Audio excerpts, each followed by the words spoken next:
Hello my dear students, once again welcome to my YouTube channel career hand by Deepak sir. बहुत दिनों से video नहीं आ पा रहा था क्योंकि मैं पटना था AQ में कॉपी इवैल्यूएशन के लिए, तो उसके लिए सॉरी। आज हम लोग देखने वाले हैं BU का ही PYQ सॉल्यूशन 2023 का डाटा स्ट्रक्चर एंड एल्गोरिथम, क्योंकि जो मेरा सब्जेक्ट ऑब्जेक्टिव पार्ट था वो खत्म हो चुका है। तो देखिए इस क्वेश्चन को। तो सबसे पहला क्वेश्चन है एसिम्प्टोटिक नोटेशन के बारे में कि why do we need an asymptotic notation, explain the difference between asymptotic notations with definitions and examples। तो सबसे पहले समझते हैं कि asymptotic notation आखिर कहते किसको है। ये तो पूछ रहा है कि फायदा ही क्या है, तो पहले जान तो ले पहले asymptotic notation किसको कहते हैं, तब हम लोग चलेंगे आगे की तरफ कि उसका फायदा क्या, कौन कौन से उसके पॉइंट्स है जिसका और कितने तरीके से asymptotic notations होता है। तो सबसे पहले हम एक थ्योरी के थ्रू जान लेते हैं। देखिए एसिम्प्टोटिक नोटेशन का मतलब होता है कि मान लीजिए आप कोई काम करने जा रहे हैं या किसी से आप कोई काम लिए हैं, तो उस काम को करने में मुझे खर्च कितना पड़ने वाला है, उस खर्च को करने के लिए देखिए 3 तरीके का होता है। मान लीजिए कोई भी आप किसी से कॉन्ट्रैक्ट लिए या किसी क्लाइंट का प्रोजेक्ट बना रहे हैं, तो उस प्रोजेक्ट को बनाने के लिए 3 आपका मेन तरीका होता है या 3 रेंज में आप डिवाइड कर सकते हैं। कम से कम कितना होगा, ज्यादा से ज्यादा कितना खर्च लगेगा, कम से कम कितना खर्च लगेगा, और एवरेज में कि भाई कम से कम और ज्यादा से ज्यादा के बीच में भी बताओ कि कितना लगेगा। तो एसिम्प्टोटिक नोटेशन भी आपके सॉफ्टवेयर या प्रोजेक्ट्स बनाने में या फिर कोई प्रोग्राम को रन करने में कितना टाइम और स्पेस लग रहा है बाय द यूजिंग इनपुट्स, जितना हम इनपुट्स बढ़ा रहे हैं उसके अनुसार हमको कितना टाइम लग रहा है, उसको यहाँ पर दिखाने के लिए यूज किया गया है एसिम्प्टोटिक नोटेशन को। तो यहाँ पर डिफिनेशन दिया हुआ है कि asymptotic notation is used to measure the performance of algorithm in terms of time and space complexity as the input size becomes very large by using mathematical tools। जो मैंने अभी बताया कि जैसे जैसे एसिम्प्टोटिक नोटेशन का यूज कहां पर करते हैं, मेजर करने के लिए। कैसे? जैसे जैसे हम टाइम एंड स्पेस कॉम्प्लेक्सिटी को हम यूज करते हैं, जैसे जैसे हम इनपुट को बढ़ाएंगे, जितना ज्यादा मेरा इनपुट होगा वैसे ही मेरा इसका ज्यादा लार्ज टाइम कॉम्प्लेक्सिटी होता चला जाएगा। और मान लीजिए कि 2 तरीके का मेरा टाइम कॉम्प्लेक्सिटी मेजर करने का तरीका है, एक लीनियर सर्च को लेकर के चलिएगा और एक बाइनरी सर्च को। तो लीनियर सर्च में जितना लार्ज नंबर्स ऑफ इनपुट देंगे तो मेरा जो टाइम कॉम्प्लेक्सिटी है वो बढ़ता चला जाएगा। क्यों? क्योंकि वो एक एक करके आगे की तरफ सर्च करता है लीनियरली, और बाइनरी सर्च क्या करता है, उसी को डिवाइड कर देता है। और जब एरे जब हाफ में होता चला जाएगा तो टाइम भी मेरा कम लगेगा। तो इसका फायदा क्या है बाबू, यहाँ पर देखिए सबसे पहला क्या है फायदा, एल्गोरिथम का इफिशियंसी पता करना कि जो हम एल्गोरिथम यूज कर रहे हैं किसी पर्टिकुलर, मान लीजिए कोई प्रॉब्लम है, उस पर्टिकुलर प्रॉब्लम को सॉल्व करने में कितना टाइम लग रहा है। एफिशिएंसी का मतलब कि वो मेरा एल्गोरिथम है एक्यूरेट कितना, जो टाइम है और स्पेस कॉम्प्लेक्सिटी है वो एल्गोरिथम कितने कम समय में और कितने कम टाइम में और कितनी कम स्पेस में कोई यूज करके भी इसको रन कर दे रहा है, वही यहाँ पर बोल रहा है एल्गोरिथम इफिशियंसी। कोई भी एल्गोरिथम इफिशियंट तभी होता है जब वो एल्गोरिथम क्या बोलते हैं कि लो टाइम एंड लो स्पेस में वो करके दे दे। आप भी वैसे ही इंसान को खोजिएगा कि भाई कम समय में एग्जाम का टाइम है तो 5 मिनट के ही क्लास में और ज्यादा से ज्यादा नॉलेजेबल थिंग्स हमें पढ़ा करके दे दे। तो वो भी यहाँ पर आप यहाँ जो भी आप कोई एल्गोरिथम बनाएंगे तो वही एल्गोरिथम आप बनाना चाहेंगे कि कम टाइम में हमको, मतलब कि ज्यादा टाइम ना ले, लो टाइम में अच्छा काम हमको करके दे दे। फिर दूसरा है to ignore machine dependence factors. अब क्या है भाई ये पॉइंट, तो देखिए हमें प्रोग्राम को जब बना रहे हैं तो उस प्रोग्राम्स को जब सॉल्व करवा रहे हैं या जब प्रोग्राम को, मतलब कि मान लीजिए मेरा बाइनरी सर्च का एक प्रोग्राम लिखे है तो उस प्रोग्राम को हम कंप्यूटर में रन करके दिए तो उसको वहां पर हमको एनालाइज करने की जरूरत नहीं है कि उस प्रोग्राम को रन करने में कितना टाइम लग रहा है, लीनियर सर्च के प्रोग्राम को नहीं। हम एक ऐसा नोटेशन के माध्यम से ही पढ़ेंगे जो आगे का पॉइंट है कि उस प्रोग्राम्स में हमको बताएगा कि भाई कितना टाइम में लग जाएगा। इस मैथमेटिकल नोटेशन से मैथमेटिकल टूल्स के माध्यम से, यहाँ पर डिफिनेशन में लिखा हुआ है एक पॉइंट मैथमेटिकल टूल्स, उसके माध्यम से ही हमें पता चल जाएगा कि भाई कितना जल्दी वो टाइम हमको सॉल्व करेगा। मशीन पर डिपेंड नहीं है, मशीन रन करेगा, हम काउंट करेंगे कि भाई 5 सेकंड में कर रहा है कि 10 सेकंड में, ये नहीं। हमको ना मशीन का जरूरत पड़ेगा ना कंपाइलर का। हम एसिम्प्टोटिक नोटेशन इसी के लिए दिया हुआ है, किसका यूज करके, मैथमेटिकल टूल्स का यूज करके, नोटेशंस का यूज करके, और यही मशीन इग्नोर करता है मशीन डिपेंडेंट फैक्टर को। तीसरा क्या है, to express best, average and worst case. वही बताएं कि एक काम को करने में कम कितना पैसा लगेगा, कितना ज्यादा पैसा लगेगा और एवरेज में भी, कि भाई बीच बीच में कितना काम में हो जाएगा वो भी देखना है। तो चलिए नेक्स्ट पॉइंट पे हम लोग चलते हैं कि इसका टाइप कितना है। यहाँ पर दिया हुआ है, तो आप लोग का question explain the different asymptotic notations with definitions and examples. तो आपका पहला इस टॉपिक का ये आंसर था। जो मेन आपका पार्ट है कि इसका टाइप कितना होता है और उसका एग्जांपल के साथ बताइए, वो भी अब अगले पॉइंट्स में चलेंगे। तब तक के लिए इसका स्क्रीनशॉट ले लीजिए।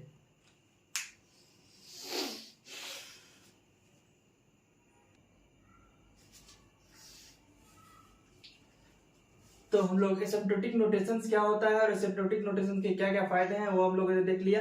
अब देखिए ये 3 तरीके का टाइप्स होता है, पूछा है आपके क्वेश्चंस में कि कितने टाइप्स के होते हैं। तो यहाँ पर लिखा हुआ है there are mainly 3 main types of asymptotic notations, मतलब एसिम्प्टोटिक नोटेशंस के 3 टाइप्स होते हैं। सबसे पहला पॉइंट है आपका बिगो नोटेशन, जिसको बिग ओ से डिनोट किया जाता है। दूसरा है आपका बिग ओमेगा और तीसरा है थीटा नोटेशन। देखिए इसको थोड़ा इग्नोर कीजिए और एक रियल लाइफ एग्जांपल की तरफ चलते हैं। मान लीजिए आपको एक सॉफ्टवेयर क्लाइंट मिला है, आप किसी कंपनी में काम कर रहे हैं, क्योंकि आप सीएस बैकग्राउंड के स्टूडेंट हैं तो उसको लेकर के चलिए। एक कंपनी में काम कर रहे हैं, एक बंदा आपके पास आता है या कोई क्लाइंट आपके पास आता है तो पूछता है कि भाई मुझे एक वेबसाइट बनाना है या कोई ऐप बनाना है। ठीक है, ये भूल जाइए कि नोटेशन वगैरह क्या होता है, पहले आप इस पर ध्यान दीजिए, तब उस पर चलेंगे तो आसानी से समझ में आएगा। क्या बनाना है हमें, वेबसाइट या ऐप बनाना है।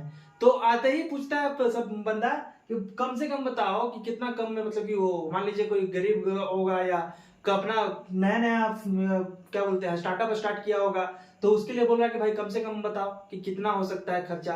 तो आप उसको बोल दिए कि भाई तुमको जो होगा कम से कम 1 लाख में हो जाएगा।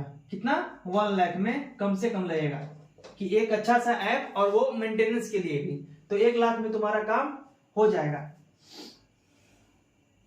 अब मान लीजिए तो 1 लाख तो बोल दिया, कम से कम है ना, आप काम करने बैठे हो सकता है कि 1 लाख से ज्यादा भी हो गया, ये बोलना चाहते हैं। मान लीजिए आपका 1 लाख से ज्यादा भी हो गया, तो फिर बोलता है कि ठीक है भाई 1 लाख हो रहा है ना, तो बता दो कि ज्यादा से ज्यादा कितना खर्चा तुम कर सकते हो।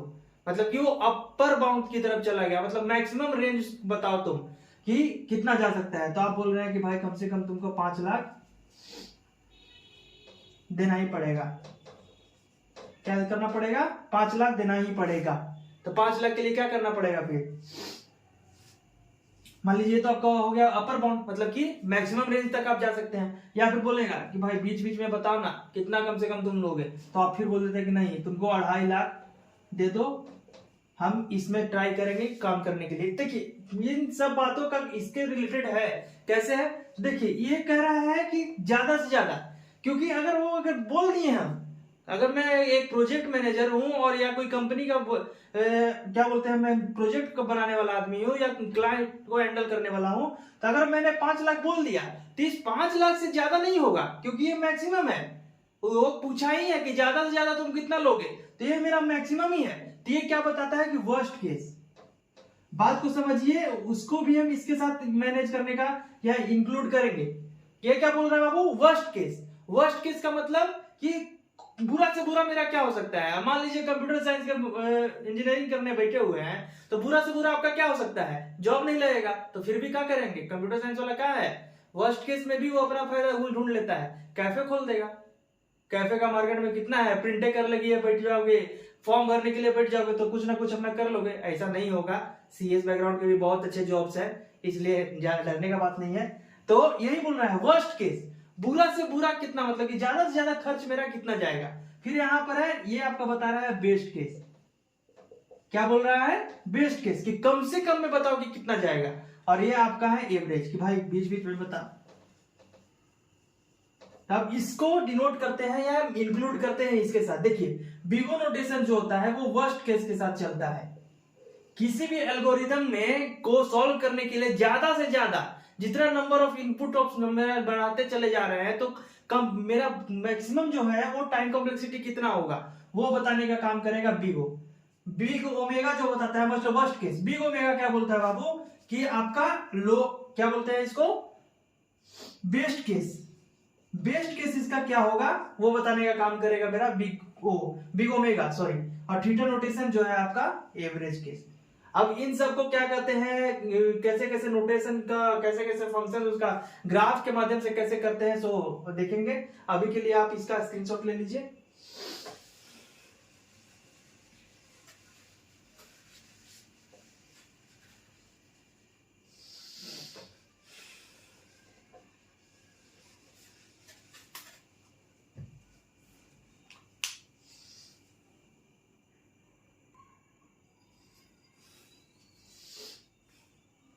तो मैंने एग्जांपल लिया था कि वर्स्ट केस मेरा क्या हो सकता है कि मान लीजिए किसी प्रोजेक्ट को बनाने में ज्यादा से ज्यादा कितना खर्च हो सकता है। तो यहाँ पर भी देखिए कि बिगो नोटेशन क्या होता है। तो big O notation is used to represent worst case time complexity of an algorithm. तो एग्जांपल के तौर पर नहीं ले लीजिए कि एक प्रोजेक्ट को बनाने के लिए कितना खर्चा ज्यादा से ज्यादा हो सकता है, उसी तरीके से यहाँ पर भी है कि किसी भी एल्गोरिथम को रन करने में या किसी भी एल्गोरिथम को एग्जीक्यूट करने में या किसी भी प्रोग्राम को एग्जीक्यूट करने में मैक्सिमम टाइम या वर्स्ट केस क्या हो सकता है, मतलब कि सबसे ज्यादा से ज्यादा टाइम क्या यूज करना पड़ेगा, तो वो यहाँ पर किसको यूज करते हैं, हम बिगो नोटेशन का यूज करते हैं। और साथ ही साथ ये आल्सो रिप्रेजेंट करता है अपर बाउंड। अपर बाउंड का मतलब कि ज्यादा से ज्यादा मैक्सिमम टाइम कितना लेगा वो मेरा बता रहा है इसी के माध्यम से। देखिए अब ये इस फंक्शन को थोड़ा समझने का ट्राई कीजिएगा कि क्या है। देखिए ये मान लीजिए कि आपका इनपुट है और ये आपका, सॉरी इधर है, ये वाला आपका इस साइड वाला आपका इनपुट है और ये क्या है, टाइम। दो फंक्शंस मैंने लिया है। क्या लिया है, दो फंक्शंस। एग्जांपल के तौर पर समझिएगा, इसको थोड़ा करने के लिए ज्यादा टाइम चाहिए, तो अभी एग्जाम का तैयारी कर रहे हैं तो समझिए थोड़ा एग्जांपल के तौर पर कि क्या कह रहे हैं। देखिए एफ ऑफ एन, ये मैं मान लीजिए कि मेरा जो हम खर्च करने वाले हैं वो मान लीजिए कोई भी क्लाइंट है, उसका मैं जो खर्च है वो बोलना चाह रहा है। और ये क्या है, जी ऑफ एन, जो मैक्सिमम रेंज बता दिया। मान लीजिए कि प्रोजेक्ट को रन करवाने के लिए या प्रोजेक्ट को बना करके देने के लिए क्या है, 5 लाख का उसको खर्च पड़ेगा। और ये क्या है, क्लाइंट का खर्च कितना जा रहा है वो। तो देखिए तो ये तो एक आपको क्लियर है कि क्लाइंट का जो खर्च होगा वो जीरो तो नहीं होगा। जब भी मान लीजिए आगे की तरफ बढ़ेगा तो जीरो से ज्यादा ही होगा, क्योंकि आप किसी से काम करवा रहे हैं तो फ्री में तो नहीं ना करेगा। हम भले ही है कि आपको फ्री में पढ़ा रहे हैं यूट्यूब पर, वो अलग बात है। लेकिन यहाँ पर देखिए क्या बोल रहा है कि एफ ऑफ एन जो है वो हमेशा क्या होगा, या तो जीरो से बड़ा ही होगा या उसके बराबर नहीं होगा। तो यहाँ पर देखिए बात को, तो यह कहना चाहता है कि जीरो से बराबर नहीं होगा। साथ ही साथ इसकी तरफ देखिए क्या बोल रहा है कि एफ ऑफ एन जो है वो बाबू, वो आपका जो जीएन है, मतलब जो नेक्स्ट फंक्शन है, जो आपका जो लगने वाला लागत रेंज है आपने जो बताया किसी प्रोजेक्ट को, तो वो आपके उसके बराबर आपको, या उससे बराबर या उससे छोटा ही होगा, उसके बराबर या उससे छोटा ही होगा। तो यहाँ पर भी वही बात बोल रहा है। मान लीजिए किसी ने, क्लाइंट ने बोला, वो अपना रेंज बढ़ाते चला जा रहा है। देखिए कभी भी इसके बराबर भी तो जाएगा ही नहीं ना, क्योंकि 5 लाख बोला है तो 5 लाख से ज्यादा तो कभी जाएगा नहीं। तो यही है आपका, जब भी इनपुट जितना बढ़ाते चले जाएंगे आप, तो उसी तरीके से आपका एफ ऑफ एन भी आगे बढ़ता चला जाएगा। और एफ ऑफ एन का रेंज कहीं ना कहीं भी, मान लीजिए 5 लाख बोला है तो मैक्सिमम वर्स्ट केस आपका वही 5 लाख पर ही एंड करेगा। जैसे जैसे आप इनपुट बढ़ाएंगे वैसे वैसे आपका टाइम भी बढ़ेगा। ये नहीं बोल रहे कि टाइम नहीं बढ़ेगा, लेकिन मैक्सिमम 5 जो वर्स्ट होता है, वर्स्ट से वर्स्ट, मान लीजिए किसी भी प्रोग्राम को रन करने का worst time complexity order of n square है, तो यही आपका रहेगा, ज्यादा नहीं। ठीक है, अब नेक्स्ट चलते हैं हम लोग बिगो की तरफ।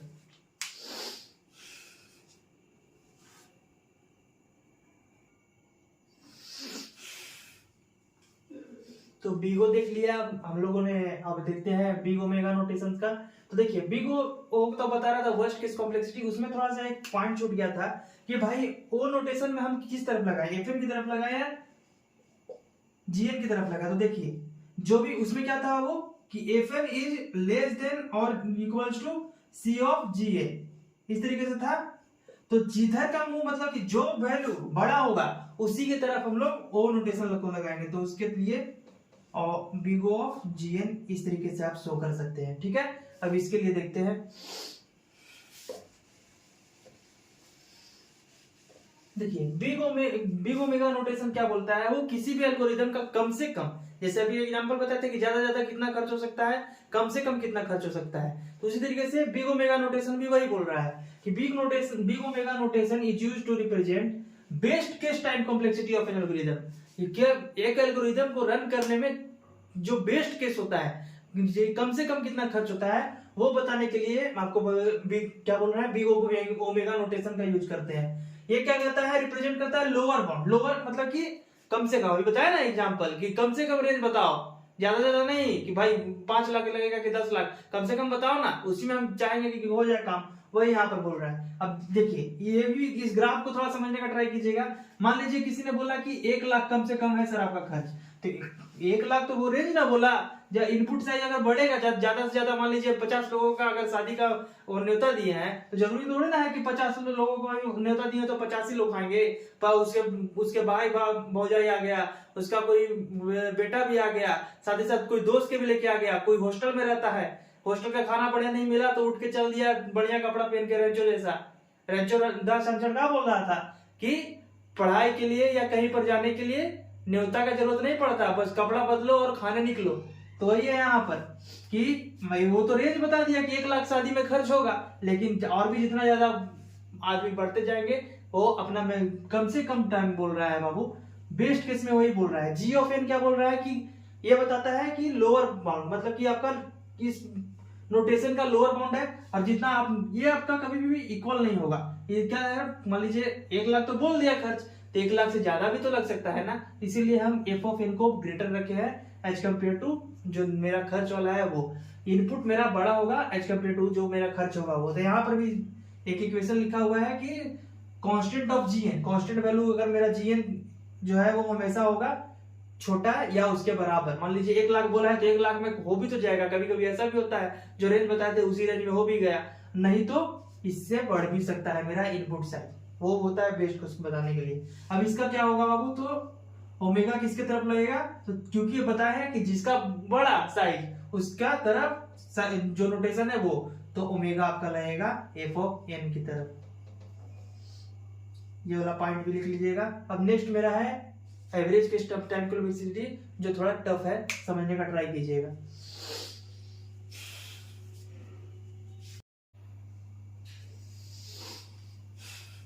तो हमने 2 तरीके का नोटेशंस पढ़ लिया। पहला था मेरा बीओ नोटेशन जो वर्स्ट केस को बताता था। और देखिए नोटेशंस को याद करने का ज्यादा झंझट नहीं है, 3 पॉइंट आपको याद रखना है, एग्जाम में आप रख लीजिएगा। सबसे पहला पार्ट है कि वो किस केस को शो कर रहा है, तो बीओ क्या था कि वर्स्ट केस को शो कर रहा था, साथ ही साथ कौन सा बाउंड था मेरा, अपर बाउंड। और फिर इस फंक्शन को याद करने से पहले इस ग्राफ को याद रख लीजिएगा कि उसमें क्या होगा बाबू, ये वाला पार्ट होगा। देख लीजिए बीगो में क्या होगा, ये वाला पार्ट होगा जहां एफ ऑफ एन होगा और सी ऑफ जी एन होगा, मतलब कांस्टेंट ऑफ जी एन होगा ऊपर होगा और एफ ऑफ एन नीचे की तरफ होगा।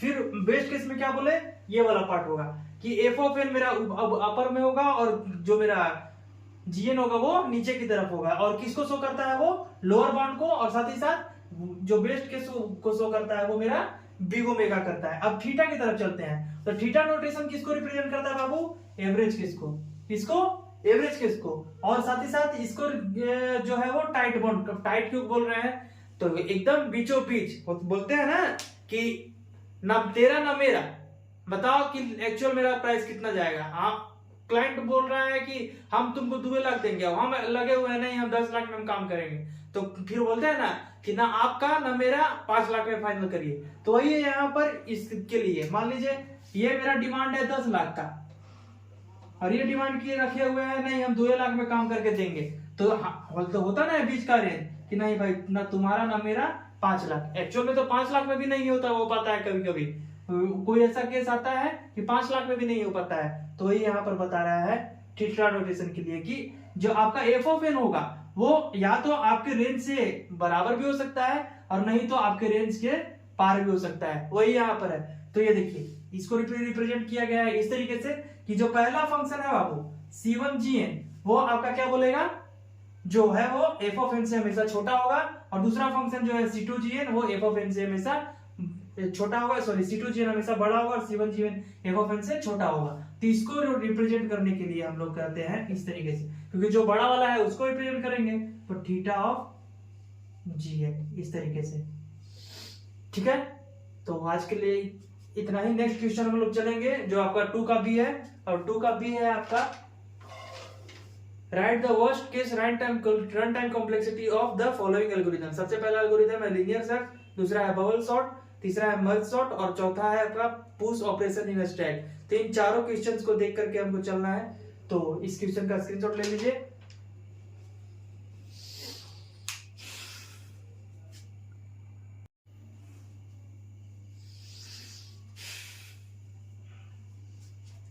पहले क्वेश्चंस में तो हम लोगों ने देख लिया कितने तरीके का एनालिसिस हो सकता है एल्गोरिदम का, और नोटेशंस के माध्यम से कौन कौन नोटेशंस होते हैं। अब इस क्वेश्चन में देखिए दूसरा का ही आपका बी क्वेश्चन है 2023 में। आप लोग क्वेश्चन पेपर अगर आपके पास होगा तो देख सकते हैं कि right the worst run time complexity of the algorithm. Worst का मतलब कि बुरे से बुरा, मतलब कि सबसे वर्स्ट क्या टाइम कॉम्प्लेक्सिटी हो सकता है वो बताओ। किसका किसका, एक लीनियर सर्च का, एक गूगल सॉर्ट का, एक मर्ज सॉर्ट का, और साथ ही साथ अगर स्टैक में पुश कर रहे हैं तो कितना टाइम हमको लग सकता है। देखिए लीनियर सर्च को पहले टाइम निकालने से पहले हम एक डिफिनेशन भी छोटा सा एग्जामिनर को दे देते हैं कि भाई एक्चुअल में वो होता क्या है। तो लीनियर सर्च का मतलब होता है कि वैसा सर्चिंग एल्गोरिदम, लीनियर सर्च क्या है, सर्चिंग एल्गोरिदम है। देख बेसिकली जो सर्चिंग एल्गोरिदम होता है वो दो तरीके का होता है, एक लीनियर सर्च और एक बाइनरी सर्च। दोनों में क्या डिफरेंस है वो भी देखेंगे। तो linear search is a type of searching algorithm which is used to find या search in elements of an unsorted array. Generally वो अनसॉर्टेड, देखिए इसको अनसॉर्टेड दो या सॉर्टेड दो कोई मतलब नहीं है। इसको क्या करेगा, लिनियरली एक एक करके देखेगा, जो हमको फाइंड करना है वो आपको अगर मिल गया तो ठीक है, नहीं मिलेगा तो वो बोल देगा कि इसमें डाटा ही नहीं है। तो एक पॉइंट इसलिए अनसॉर्टेड बोले हैं ना, क्योंकि बाइनरी सर्च में अगर हम डाटा को फाइंड करेंगे तो उसको चाहिए सॉर्टेड ही। अगर आप यहाँ पर सॉर्टेड एरे भी लिख दीजिएगा तो कोई पहाड़ नहीं टूट जाएगा। समझ में आया? ठीक है। तो लीनियर सर्च क्या करता है, फाइंड करता है एलिमेंट्स कौन से एरे में से, अनसॉर्टेड एरे में से। और क्या बोल रहा है कि लीनियर सर्च अनसॉर्टेड एरे में से लिनियरली एक एक करके फाइंड करता है। अब कैसे फाइंड करता है, तो देखिए मान लीजिए मेरे पास एक एरे है,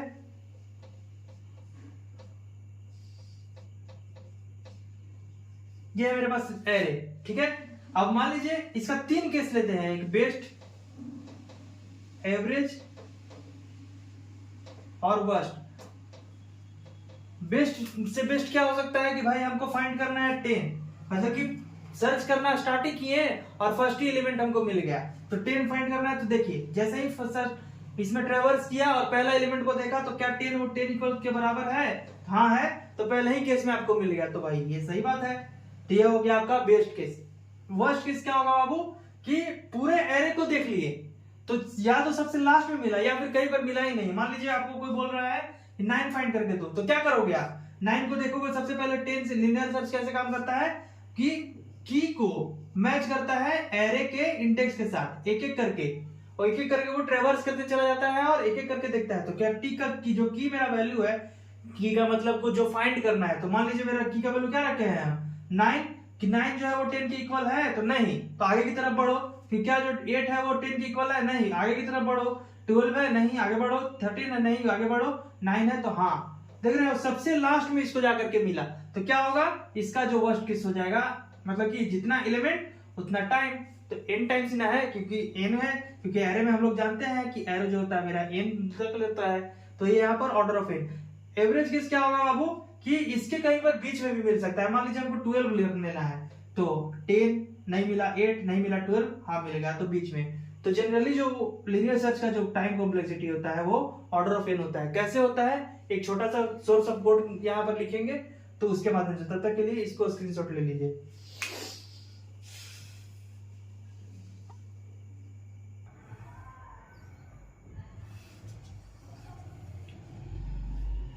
देखिए ये लीनियर सर्च का छोटा सा एक कोड का एग्जांपल है। एग्जांपल के थ्रू तो हम समझ गए कि एक एक की तरफ आगे की तरफ बढ़ता है और मिलेगा तो ठीक है, नहीं मिलेगा तो प्रिंट कर देगा नॉट फाउंड। और कैसे टाइम कॉम्प्लेक्सिटी निकलता है सो भी बताया है। देखिए यहाँ पर एक मान लीजिए हम एक की का वेरिएबल लिए हैं और एक है मेरा फाउंड इक्वल्स टू 0, हम फाउंड वैल्यू लिए हैं। यहाँ पर इसी तरह इसी के नीचे एक कोड मान लीजिए और लिखा हुआ है सीन की।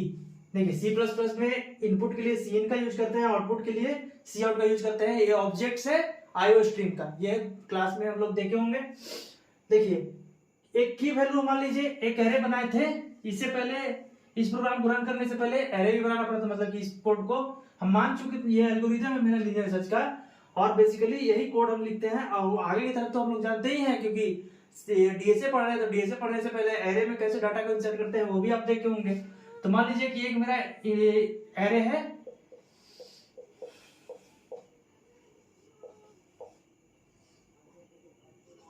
ठीक है, ये मेरा एरे है और इसमें से कोई ना कोई एक वैल्यू को हमको फाइंड करना है। तो मान लीजिए अब एक एक करके तीनों केस को हम लोग, जो जनरली आपके क्वेश्चन में दिया हुआ है वर्स्ट केस का, तो वर्स्ट केस को पहले देखते हैं, फिर तीनों को भी देखेंगे आपके लिए, ठीक है। तो सबसे पहले इसका इंडेक्स क्या होगा, 0 1 2 3 एंड 4, एरे में आप लोग जानते होंगे। तो मान लीजिए मेरा की जो है वो फाइंड करना है 14, क्योंकि वर्स्ट में वही है, सबसे बुरा यही ना होगा कि एक सबसे लास्ट में मिलेगा, सबसे बढ़िया क्या होगा कि पहला पोजीशन पर मिलेगा, या फिर क्या होगा एवरेज में मिडल पर मिलेगा। तो सबसे वर्स्ट केस के लिए हम देख ले रहे हैं की का वैल्यू क्या है 14। अब क्या रखेंगे बाबू, एक एक करके इस प्रोग्राम को देखिए, इसी प्रोग्राम में आपका टाइम कॉम्प्लेक्सिटी कैसे निकलेगा सो भी पता चलेगा। आई का वैल्यू क्या है 0, तो अब करेंगे एरे के 0th इंडेक्स पर देखो, तो एरे का 0th इंडेक्स मेरा क्या है 12, तो 12 जो क्या है वो मेरा की के बराबर है, यहाँ पर क्या लिखा हुआ है की, तो की का वैल्यू हम क्या रखे हैं बाबू, इनपुट लिए हैं 14, तो क्या 12 जो है वो 14 के बराबर है नहीं, तो अब क्या कर दो i प्लस प्लस, तो 0 का जो इंडेक्स है मेरा वो हो गया मेरा इंक्रीज करके 1। तो अब क्या करेंगे, एरे के 1th इंडेक्स पर जाएंगे और इक्वल करेंगे की के बराबर। तो देखते हैं क्या एरे का जो 1 है, तो 1th इंडेक्स क्या है मेरा 10, तो क्या जो 10 है वो की के बराबर है, तो की क्या है मेरा 14, तो अभी भी नहीं मिला, तो आगे की तरफ बढ़ते हैं।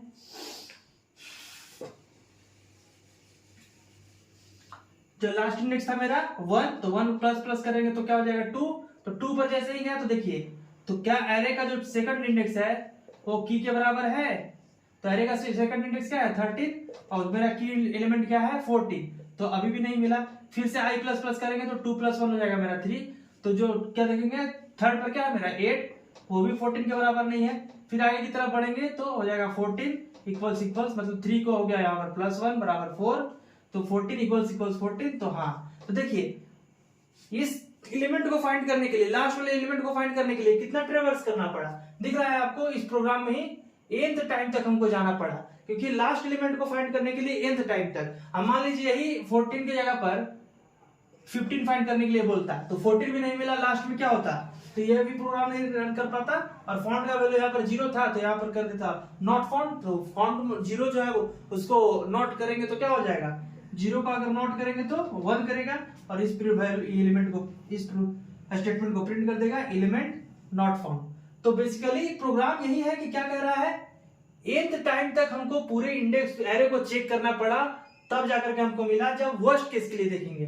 अब यही अगर इसका बेस्ट केस को अगर देखते हैं, सर आपका क्वेश्चन क्या था कि वर्स्ट केस कॉम्प्लेक्सिटी निकालो, तो आप एक लास्ट में ये पूरा प्रोग्राम को लिखने के बाद लिख सकते हैं worst time complexity of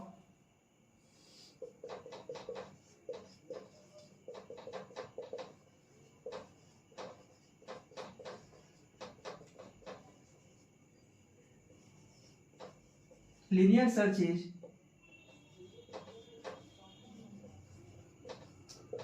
order of n।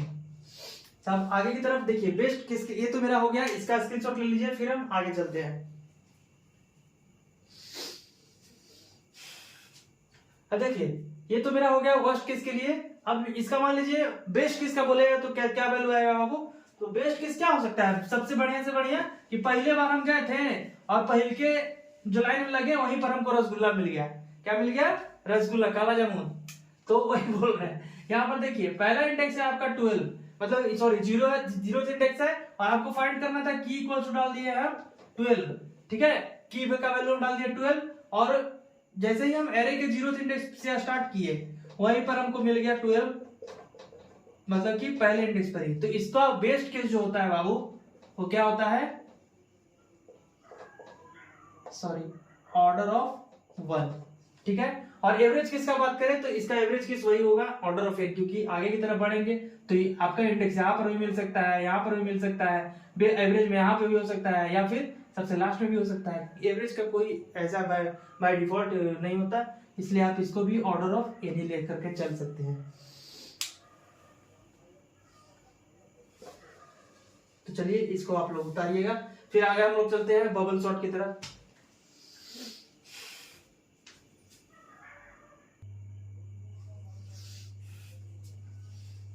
तो लीनियर सर्च को आप लोगों ने देख लिया, उसका वर्स्ट टाइम कॉम्प्लेक्सिटी क्या था, ऑर्डर ऑफ n। अब देखिए हम लोग बबल सॉर्ट की तरफ थे, क्योंकि नेक्स्ट आपका क्वेश्चन क्या था, लीनियर सर्च के बाद बबल सॉर्ट, उसके बाद आपका मर्ज सॉर्ट है और स्टैक में पुश कैसे करते हैं। देखिए बबल सॉर्ट एक तरह का कंपैरिजन बेस्ड सॉर्टिंग एल्गोरिथम होता है। सॉर्टिंग का मतलब क्या कि अरे अगर ना असेंडिंग में है ना डिसेंडिंग में है तो उसको असेंडिंग या डिसेंडिंग ऑर्डर में लाना। तो ये क्या करता है कि अपने एडजेसेंट मतलब कि जस्ट बगल वाले एलिमेंट से कंपेयर करता है। अगर एलिमेंट्स अपने सही पोजीशन पर नहीं होता है तो उसको अदला बदली करता है। जैसे इस तरीके से एक एग्जांपल नॉर्मली चलते हैं, फिर कोड की तरफ से भी चलेंगे और time complexity order of n square actual में हुआ कैसे वो देखेंगे। देखिए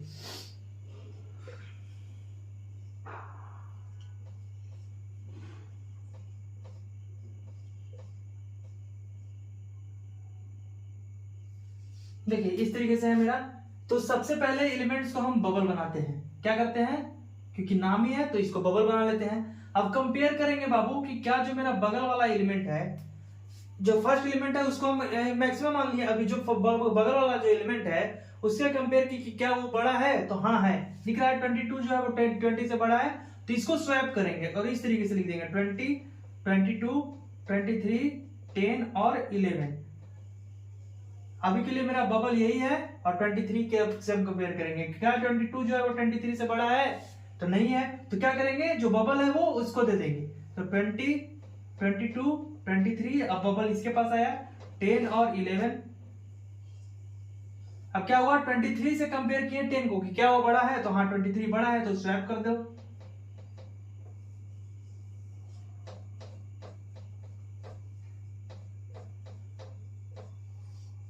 अब 23 को कंपेयर की 11 से कि क्या वो बड़ा है, तो हाँ है। अभी भी मेरा बबल यही है तो इसको स्वैप कर दो।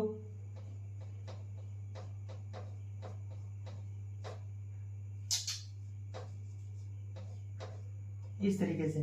तो देखिए जब एक स्टेप पूरा होता है तो एरे का जो लास्ट इंडेक्स होता है वो आपको सॉर्टेड ही मिलेगा। तो क्या हुआ कि एक इंडेक्स जैसे ही एक स्टेप पूरा हुआ, मतलब ये पूरी एक साइकिल हम कंप्लीट किए, तो एरे का एक लेंथ कमते चला जा रहा है, मतलब कि ith इंडेक्स वो मेरा कम होता चला जा रहा है। तो इस वाले पॉइंट को समझाने के लिए ये इतना स्टेप किए। अब मान लीजिए फिर से स्टार्ट करेंगे तो यहां से अब स्टार्ट करेंगे बाबू, 20 को बबल बनाएंगे, फिर 22 से कंपेयर करेंगे इस तरीके से। इसको थोड़ा स्क्रीनशॉट ले लीजिएगा, फिर हम आगे की तरफ चलते हैं। देखिए मान लीजिए मेरा सॉर्ट करने के बाद आफ्टर फर्स्ट साइकिल मेरा क्या बचा, बना क्या 20, 22, 10, 11 एंड 23, ये बना मेरा। एक्चुअल में ये सॉर्टेड है। अब देखिए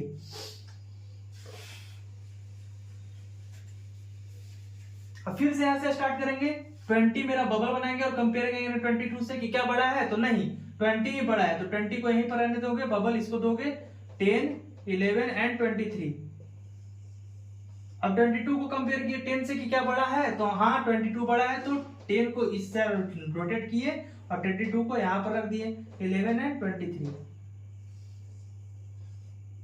अब फिर से कंपेयर किए कि क्या 22 है वो बड़ा है, तो हाँ है 11 से। तो 20, 10, 11, 22 एंड 23। अब देखिए ये इतना पार्ट आपको दिख रहा है, हर बार एक एक इंडेक्स का जो एरे का जो लेंथ है वो कम होता चला जा रहा है, यही बात कहना चाहते हैं। अब यहां तक हो गया तो आपका जो एरे बचा इतना ही। जनरली तो सबके साथ करेगा कंपेयर, 22 को 23 से भी करना पड़ता है, लेकिन जो मेरा एरे बचा वो इतना ही बचा। अब इस पर ही काम करना है। अब देखिए इतना सॉर्टेड हो चुका।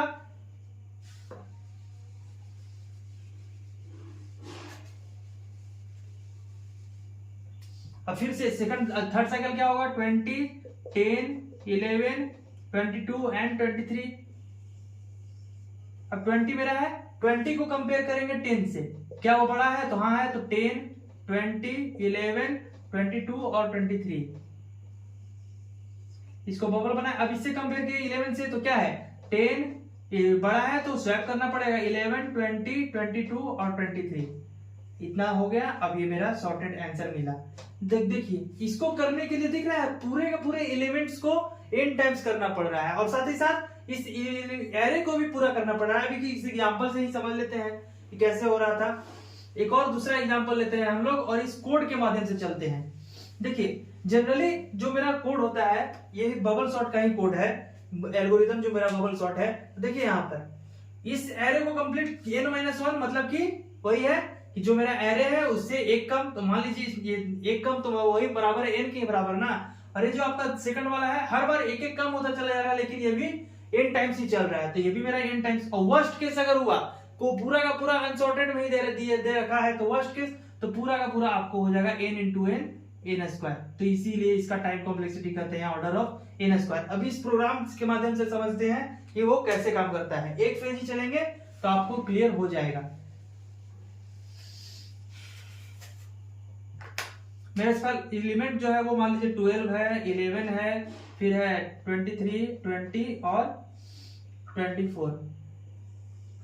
24 नहीं, इसको लेते हैं हम 10। ठीक है, देखिए पहले साइकिल चलने के लिए क्या करना पड़ेगा। सबसे पहले तो ये आउटर लूप को देखेंगे, फिर इनर लूप की तरफ चलेंगे। तो सबसे पहले क्या है, आई का वैल्यू हम सेट कर दिए 0, और क्या 0 जो है वो n का वैल्यू क्या है 0 1 2 3 4, मतलब n का साइज है 5, तो 5 - 1 ये क्या 4 से छोटा है, हाँ है, तो आगे की तरफ बढ़ो। अब सेट क्या किया हुआ है j = 0, तो n माइनस का i माइनस का 1, तो n का वैल्यू क्या है 5 सॉरी यहाँ पे 4, हाँ 4 ही होगा। 5 माइनस का 0 माइनस का 1, तो क्या होगा बाबू 4। क्या 0 जो है वो 4 से छोटा है, तो हाँ है, यहाँ पर j++ होगा, सॉरी। अब आगे की तरफ चलेंगे।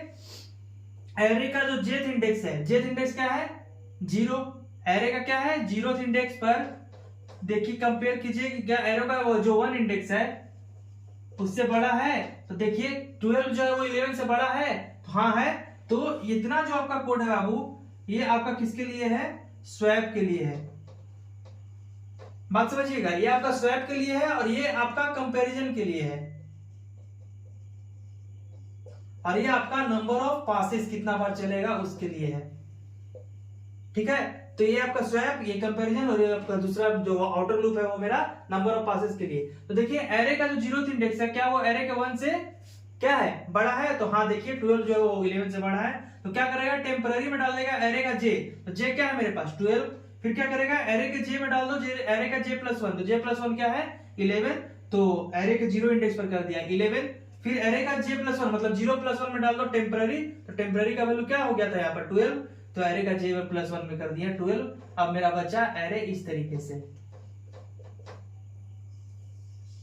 दिख रहा है। अब आगे की तरफ चलेंगे तो क्या होगा, एरे का क्योंकि j++ करेंगे तो हो जाएगा मेरा यहाँ पर 1, क्या 1 जो है वो अभी भी 4 से बड़ा है, सॉरी हाँ 4 से बड़ा है, तो हाँ है।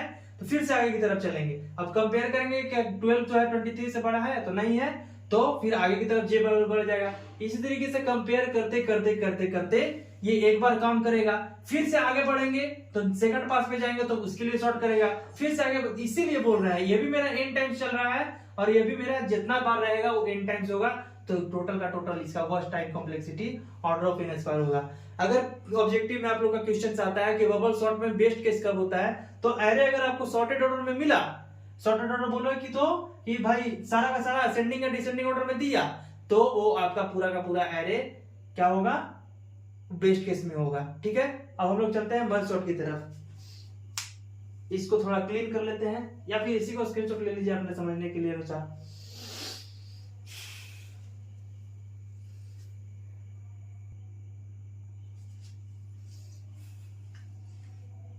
इस क्वेश्चंस में हम लोगों ने सबसे पहले देखा लीनियर सर्च, फिर देखा बबल सॉर्ट, अब तीसरा क्वेश्चन है मर्ज सॉर्ट। बबल सॉर्ट के कंपैरिजन में इसका सॉर्टिंग थोड़ा आसान होता है, क्योंकि बबल सॉर्ट 1 by 1 और नंबर ऑफ स्वैपिंग्स भी उसमें ज्यादा होते हैं, क्योंकि बार बार स्वैप करना पड़ रहा है। इसमें ज्यादा स्वैपिंग का जरूरत झंझट नहीं है, बस एरे को डिवाइड करो और उस पर काम करो। तो क्या है मर्ज सॉर्ट का डिफिनेशन ही पहले देख लेते हैं, उसी से सारा लॉजिक क्लियर हो जाएगा।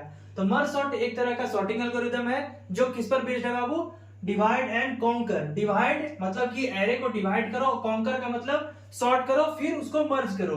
ये क्या करता है कि एरे को डिवाइड करता है, स्मॉलर छोटे छोटे टुकड़ों में डिवाइड कर देगा, फिर इसको एक एक करके सॉर्ट करेगा और फिर मर्ज करेगा सॉर्टेड ऑर्डर में। ठीक है, इसका जो वर्स्ट टाइम कॉम्प्लेक्सिटी होता है वो order of n log n होता है। कैसे होता है, जो अभी एक एग्जांपल के तौर पर हम लोग समझेंगे। तो इस डिफिनेशन का स्क्रीनशॉट ले लीजिए, फिर एग्जांपल समझेंगे।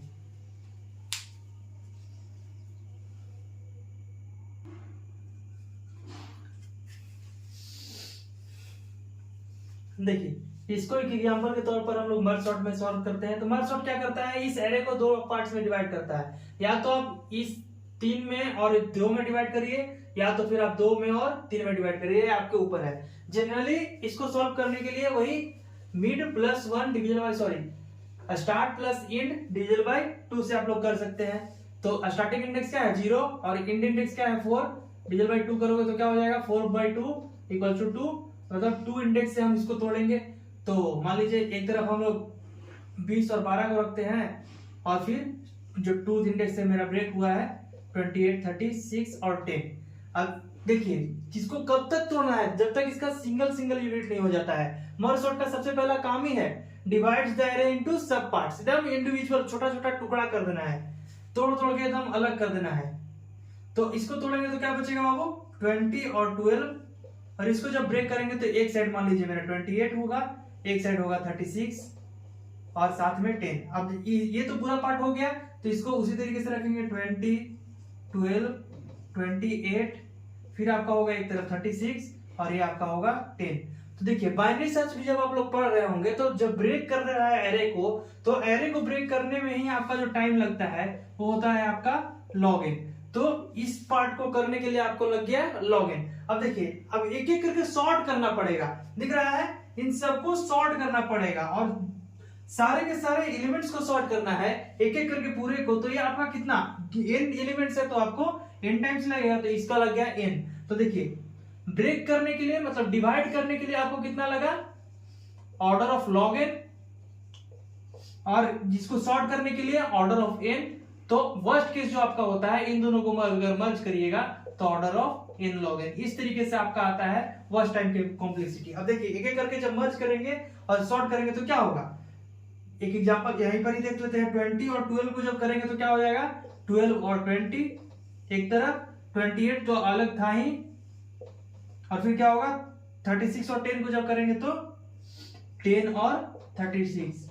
अब फिर से देखिएगा ये तो अलग ही रहेगा, फिर इसको इधर ही रहने दीजिए 12 और 20, फिर इन दोनों को मर्ज करेंगे तो क्या 10 को अलग, 28 बाद में, फिर आएगा 36। अब इसको मर्ज करेंगे तो क्या हो जाएगा 10, 12, 20, फिर आपका 28 और ये आपका 36। दिखा इतना टाइम्स में मर्ज करना पड़ा, मतलब जितना एलिमेंट्स उतना टाइम्स मर्ज, तो n टाइम्स आपका मर्ज में लगा और आपका डिवाइड में ऑर्डर ऑफ log n, तो इसलिए आपका मर्ज कॉम्प्लेक्सिटी हो जाता है order of n log n। यह हो गया आपका आंसर। आगे चलते हैं कि पुश ऑपरेशंस में कितना टाइम लगता है किसी भी स्टैक में पुश करने में।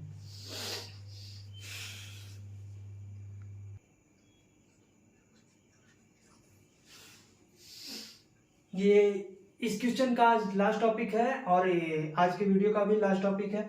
देखिए स्टैक में पुश करने के लिए सबसे पहले तो नॉर्मली हम लोग देखते हैं, मान लीजिए मेरे पास एक स्टैक है, डाटा है 12, 30, 40 एंड 50।